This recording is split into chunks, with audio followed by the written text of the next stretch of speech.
പുതിയ വീഡിയോ എപ്പിസോഡിലേക്ക് എല്ലാ മാന്യ പ്രേക്ഷകർക്കും സ്വാഗതം. ഇനി ഞാൻ നിങ്ങളുമായി പങ്കുവെക്കുന്ന ഡെയിലി അപ്ഡേറ്റ്സിലെ ആദ്യത്തെ അപ്ഡേറ്റ് ജിന്ദർ മഹാൽ എന്ന് പറയുന്ന മുൻ WWE ചാമ്പ്യനെ സംബന്ധിച്ചാണ്. ജിന്ദർ മഹാൽ ഇക്കഴിഞ്ഞ ദിവസം ഒരു അഭിമുഖം കൊടുക്കുകയുണ്ടായി. അഭിമുഖത്തിൽ ജിന്ദർ മഹാൽ പറഞ്ഞ കുറച്ച് അഭിപ്രായങ്ങൾ ഇപ്പോൾ വലിയ രീതിയിൽ ചർച്ചാ വിഷയമായി മാറിക്കൊണ്ടിരിക്കുകയാണ്. ജിന്ദർ മഹാൽ കഴിഞ്ഞ വർഷം 2024 WWEയിൽ നിന്ന് റിലീസ് ചെയ്യപ്പെട്ടതാണ്. ആദ്യമായിട്ടല്ല ജിന്ദർ മഹാൽ കമ്പനിയിലെ പുറത്തേക്ക് പോകുന്നത്. ഇതിന് മുൻപും റിലീസ് ചെയ്യപ്പെട്ടിട്ടുണ്ട്. പക്ഷേ ഇപ്രാവശ്യത്തെ പോക്ക് താരം ഇനി തിരിച്ചു വരുമോ എന്നുള്ളൊരു ചോദ്യം ബാക്കി നിർത്തിയിട്ടാണ് പോയിട്ടുണ്ടായിരുന്നത്. എന്തായാലും ജിന്ദർ മഹാൽ ഇപ്പോൾ ഇൻഡിപെൻഡൻറ്റ് റെസ്ലിംഗ് കമ്പനികളിലൊക്കെ വളരെ ആക്റ്റീവാണ്. അദ്ദേഹം അവിടെയൊക്കെ നല്ല രീതിയിൽ മത്സരിക്കുന്നുണ്ട്, ചാമ്പ്യൻഷിപ്പുകളും വിജയിക്കുന്നുണ്ട്. പക്ഷേ ഒരു മേജർ റെസ്ലിംഗ് കമ്പനിയുമായി താരം ഇതുവരെ ഒരു കരാറിലേക്ക് എത്തിയിട്ടില്ല. അതുകൊണ്ട് തന്നെ ഈ ഇൻ്റർവ്യൂ എടുക്കുന്ന ആൾ ചോദിച്ചൊരു ചോദ്യം AEWയിലേക്ക് പോകാനൊരു അവസരം കിട്ടിയാൽ അത് തിരഞ്ഞെടുക്കുമോ എന്നുള്ളതാണ്. അതിന് ജിന്ദർ മഹാൽ രസകരമായിട്ടുള്ള ഒരു മറുപടി കൊടുത്തിട്ടുണ്ട്. AEW അങ്ങനെ ഒരു ഓപ്ഷൻ ഉണ്ടെങ്കിൽ ഞാൻ ഒരിക്കലും അങ്ങോട്ടേക്ക് പോകില്ല എന്നുള്ളത് പറയില്ല എന്നുള്ളത് ജിന്ദർ മഹാൽ പറയുന്നുണ്ട്. അപ്പോൾ AEW ആണെങ്കിലും WWEയിലേക്കുള്ള തിരിച്ചറിവാണെങ്കിലും തനിക്ക് ഓക്കെ ആണെന്നുള്ളത് ജിന്ദർ മഹാൽ പറഞ്ഞിട്ടുണ്ട്. അപ്പോൾ ജിന്ദർ മഹാൽ AEWയിലേക്ക് പോകുന്നതിനെ സംബന്ധിച്ച് ഇത്രയും വലിയൊരു ചർച്ചാ വിഷയമായിട്ട് അത് പോകേണ്ട ആവശ്യം എന്താണെന്ന് ചോദിക്കുന്നവരോട് 2024 തുടക്കത്തിൽ ജനുവരി മാസത്തിൽ ജിന്ദർ മഹാലും റോക്ക് എന്ന സൂപ്പർ താരവും ഒത്തിട്ടുള്ള ഒരു സെഗ്മെൻറ്റ് കാണാൻ സാധിച്ചു. ആ ഒരു സെഗ്മെൻറ്റ് വലിയ രീതിയിൽ വൈറലായിരുന്നു. അതിനുശേഷം ടോണി ഖാൻ്റെ ഒരു ട്വീറ്റും പുറത്തേക്ക് വന്നിട്ടുണ്ടായിരുന്നു. ജിന്ദർ മഹാൽ എന്ന് പറയുന്ന റെസ്ലറിന് പെട്ടെന്നൊരു ടൈറ്റിൽ ഷോട്ട് കൊടുക്കുന്നതിനെ കളിയാക്കിക്കൊണ്ടുള്ള ഒരു ട്വീറ്റും അതിന് മറുപടിയായി ജിന്ദർ മഹാൽ കൊടുത്ത അഭിപ്രായങ്ങളും ഒക്കെ വലിയ രീതിയിൽ അന്ന് സോഷ്യൽ മീഡിയയിൽ ആഘോഷിക്കപ്പെട്ട ട്വീറ്റുകളിൽ ഒന്നായിരുന്നു. അപ്പോൾ ടോണി ഖാൻ എന്ന് പറയുന്ന AEW ഓണറുമായിട്ട് ജിന്ദർ മഹാൽ ഡയറക്റ്റ് ട്വിറ്ററിൽ ഒരു തല്ലുണ്ടാക്കിയിട്ടുള്ളത് കൊണ്ട് തന്നെ AEW ഓണറായ ടോണി ഖാൻ ഒരു കോൺട്രാക്റ്റ് ജിന്ദർ മഹാലിൻ്റെ മുന്നിലേക്ക് വെക്കുമോ എന്നുള്ളത് പലർക്കും സംശയമുണ്ട്. പക്ഷേ അതൊന്നും അദ്ദേഹത്തെ ബാധിക്കുന്ന പ്രശ്നങ്ങളല്ല എന്നുള്ള രീതിയിലാണ് ജിന്ദർ മഹാൽ ഇൻ്റർവ്യൂവിൽ ആ അഭിപ്രായത്തോടുള്ള ഒരു മറുപടി കൊടുത്തത്. AEW ഒരു നല്ലൊരു ഓഫർ മുന്നോട്ടേക്ക് വെക്കുകയാണെങ്കിൽ താനത് ചൂസ് ചെയ്യും എന്നുള്ളത് തന്നെയാണ് ജിന്ദർ മഹാൽ പറഞ്ഞിട്ടുള്ളത്. നിങ്ങൾക്ക് എന്ത് തോന്നുന്നു? അന്ന് ടോണി ഖാനുമായിട്ട് ജിന്ദർ മഹാൽ ട്വിറ്ററിൽ ഉണ്ടാക്കിയ പ്രശ്നങ്ങളെ തുടർന്ന് AEW എന്തെങ്കിലും ജിന്ദർ മഹാലിനൊരു കോൺട്രാക്റ്റ് കൊടുക്കുമെന്ന് നിങ്ങൾക്ക് തോന്നുന്നുണ്ടോ? അതോ താരം WWEയിലേക്ക് തിരികെ വരും എന്ന് നിങ്ങൾ പ്രതീക്ഷിക്കുന്നുണ്ടോ? നിങ്ങളുടെ അഭിപ്രായം കമൻറ്റ് ബോക്സിൽ രേഖപ്പെടുത്തുക. രണ്ടാമത്തെ അപ്ഡേറ്റ് LA നൈറ്റ് എന്ന് പറയുന്ന റെസ്ലറിനെ സംബന്ധിച്ചാണ്. LA നൈറ്റ് പൂർണ്ണമായി റോ ബ്രാൻഡിലേക്ക് മാറിയിരിക്കുന്നു എന്നാണ് നമുക്ക് അറിയാൻ സാധിച്ചിരുന്നത്. കഴിഞ്ഞ കുറച്ച് മാസങ്ങൾക്ക് മുൻപ് LA നൈറ്റുമായി സംബന്ധിച്ചൊരു അപ്ഡേറ്റ് ഞാൻ പങ്കുവച്ചിട്ടുണ്ടായിരുന്നു. LA നൈറ്റിനെ നെറ്റ്ഫ്ലിക്സിൻ്റെ മാനേജ്മെൻറ്റിൻ്റെ ആവശ്യപ്രകാരം റോയിലേക്ക് ഉടനെ മാറ്റാൻ സാധ്യത ഉണ്ടെന്നുള്ള ഒരു റിപ്പോർട്ടായിരുന്നു അന്ന് പങ്കുവച്ചിട്ടുണ്ടായിരുന്നത്. അതിപ്പോൾ സ്ഥിരീകരിക്കപ്പെട്ടിരിക്കുന്നു. WWE.com എന്ന് പറയുന്ന വെബ്സൈറ്റിൽ LA നൈറ്റിൻ്റെ ആ ഒരു അപ്ഡേറ്റ് നമ്മൾ നോക്കിയാൽ LA നൈറ്റിൻ്റെ അവിടെ റോ ബ്രാൻഡിൻ്റെ ലോഗോയാണ് നമുക്ക് കാണാൻ സാധിക്കുന്നത്. അതിനർത്ഥം LA നൈറ്റ് റോ റോസ്റ്ററിലേക്ക് ജോയിൻ ചെയ്തിരിക്കുന്നു. ഇനി LA നൈറ്റിൻ്റെ എല്ലാ സ്റ്റോറിയും നമുക്ക് റോ എപ്പിസോഡിലൂടെയായിരിക്കും കാണാൻ സാധിക്കുക.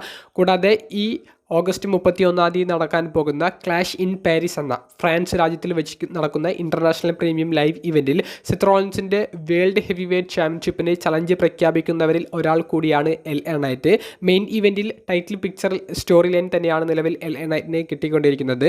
ഈ ഒരു ചാമ്പ്യൻഷിപ്പ് മത്സരത്തിൽ LA നൈറ്റിനെ കൂടാതെ സെത്ത് ടൈറ്റിൽ ഡിഫെൻഡ് ചെയ്യുന്നത് CM പങ്ക്, ജെ ഊസോ തുടങ്ങിയ താരങ്ങൾക്ക് എതിരെയാണ്. LA നൈറ്റിന് ആ ഫേറ്റൽ ഫോർവേ മത്സരത്തിൽ ഒരു വിജയ സാധ്യത നിങ്ങൾ കാണുന്നുണ്ടോ? ആ ഫേറ്റൽ ഫോർവേയെ സംബന്ധിച്ചുള്ള നിങ്ങളുടെ പ്രിഡിക്ഷൻസ് ഒക്കെ എന്താണ്? അത് കമൻറ്റ് ബോക്സിൽ ഇപ്പോൾ തന്നെ രേഖപ്പെടുത്തുക. മൂന്നാമത്തെ രസകരമായിട്ടുള്ള ഒരു അപ്ഡേറ്റ് ബാറ്റിസ്റ്റ എന്ന് പറയുന്ന മുൻ WWE താരത്തെ സംബന്ധിച്ചാണ്. ബാറ്റിസ്റ്റ റിട്ടയർമെൻറ്റ് പ്രഖ്യാപിച്ച WWEയിലെ ലെജൻഡ് താരമാണ്. ബാറ്റിസ്റ്റയെ നമുക്കെല്ലാവർക്കും ഇഷ്ടമാണ്. നമ്മുടെ എല്ലാവരുടെയും ഇഷ്ട ലിസ്റ്റിൽ ഇടം നേടിയിട്ടുള്ള റെസ്ലറുമാണ്.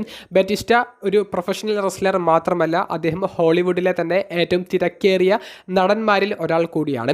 ആ ബാറ്റിസ്റ്റയെ സംബന്ധിച്ച് ദ ഹോളിവുഡ് റിപ്പോർട്ടർ എന്ന് പറയുന്ന വെബ്സൈറ്റ് ഒരു ലിസ്റ്റ് പുറത്തേക്ക് വിടുകയുണ്ടായി. ബാറ്റിസ്റ്റ മാത്രമല്ല ആ ഒരു ലിസ്റ്റിലുള്ളത്. പക്ഷേ ആ ലിസ്റ്റിൽ 1-ാം സ്ഥാനത്ത് ഇടം നേടിയിട്ടുള്ളത് ബാറ്റിസ്റ്റയാണ്. ആ ലിസ്റ്റിൻ്റെ ഹെഡ്ലൈൻ ഇങ്ങനെയാണ്: WWEയിൽ നിന്ന് അല്ലെങ്കിൽ റെസ്ലിംഗിൽ നിന്ന് ഹോളിവുഡിലേക്ക് മാറിയ ആക്ടേഴ്സിലെ ടോപ്പ് ലെവലിൽ നിൽക്കുന്ന ആക്ടേഴ്സിൻ്റെ ഒരു ലിസ്റ്റാണ് അവർ പങ്കുവച്ചിട്ടുള്ളത്. അതിൽ നമുക്ക് ടോപ്പ് 5 നിൽക്കുന്ന വ്യക്തികളെ നോക്കുകയാണെങ്കിൽ അതിൽ ഏദം കോപ്ലാൻഡ് അഥവാ എഡ്ജ് എന്ന് പറയുന്ന താരമാണ് 5ാം സ്ഥാനത്തിലുള്ളത്.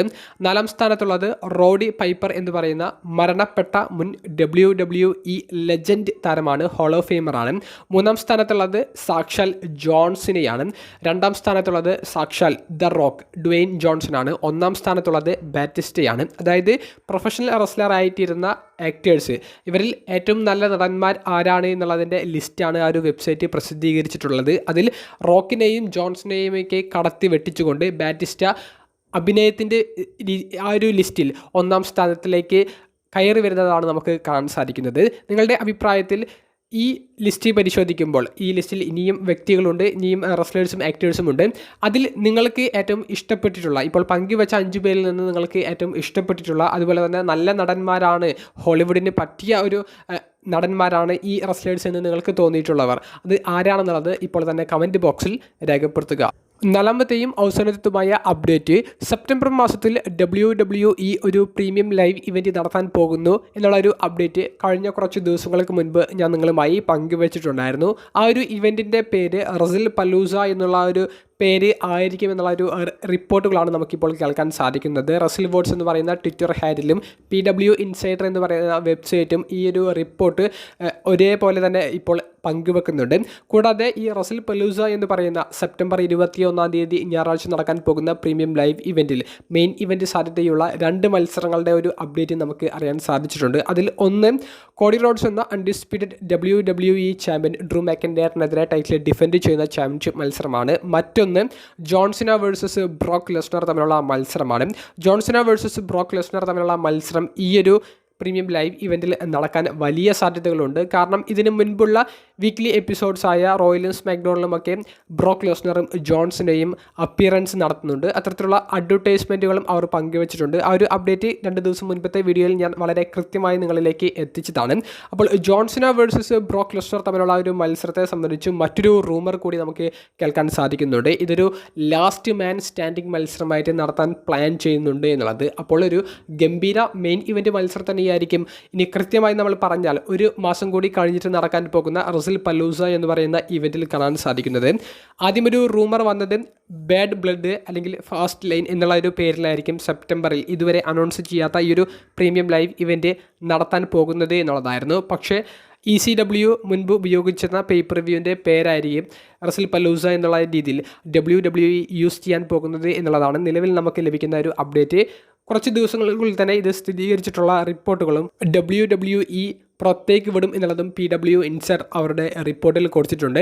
റസിൽ പലൂസ എന്ന് പറയുന്ന ഇവൻറ്റും AEWൻ്റെ ഓൾ ഔട്ട് എന്ന് പറയുന്ന പേപ്പർ റിവ്യൂ നടക്കുന്ന അതേ ദിവസം തന്നെയാണ് നടക്കുന്നത്. അപ്പോൾ ഡയറക്റ്റ് AEWയുമായിട്ടുള്ള ഒരു കോമ്പറ്റീഷന് മെയിൻ റോസ്റ്റർ പ്രീമിയം ലൈവ് ഇവൻറ്റുകളെ ഇറക്കി വിടുകയാണ് നിലവിൽ ട്രിപ്പിൾ എച്ചിൻ്റെ സ്ട്രാറ്റജി എന്ന് പറയുന്നത്. കൂടുതൽ ഡീറ്റെയിൽസ് ഇനി വരുന്ന ദിവസങ്ങളിൽ ലഭിക്കും. അപ്പോൾ ഞാൻ നിങ്ങളുമായി അപ്ഡേറ്റ് ചെയ്യുന്നതാണ്. വീഡിയോ സംബന്ധിച്ചുള്ള നിങ്ങളുടെ പ്രതികരണങ്ങൾ കമൻറ്റ് ബോക്സിൽ രേഖപ്പെടുത്തുക. അപ്പോൾ അടുത്തൊരു വീഡിയോയുമായി കാണുന്നത് വരെ ബൈ.